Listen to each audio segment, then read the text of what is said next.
في هذا الفيديو سنعرض لكم لمسات وكذلك تمريرة حاسمة جديدة للنجم رياض محرز اليوم، حيث يواصل قائد المنتخب الجزائري تأكيد قيمته الفنية العالية وتأثيره الكبير مع ناديه الأهلي السعودي.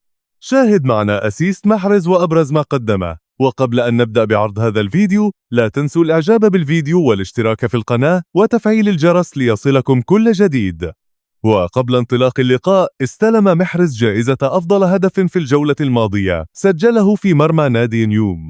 واصل النجم الجزائري رياض محرز تألقه اللافت في الملاعب السعودية بعدما قاد ناديه الأهلي لتحقيق فوز عريض على حساب الاتفاق بنتيجة 4-0 في مواجهة قوية لحساب الجولة 19 من دوري روشن السعودي للمحترفين. وفي هذا اللقاء قدم محرز تمريرة حاسمة سبقها كنترول عالمي كانت وراء الهدف الأول للأهلي في الدقيقة 17، حيث استلم الكرة بلمسة ساحرة قبل أن يمررها للاعب الإنجليزي إيفان توني فاتحا باب التسجيل. وواصل محرز مساهماته في باقي الأهداف لينال إعجاب الجماهير، كما تحصل على علامة كبيرة 9/10. ويترك المحللين يتناقشون فيما بينهم بعد نهاية اللقاء حول الكنترول العالمي اليوم.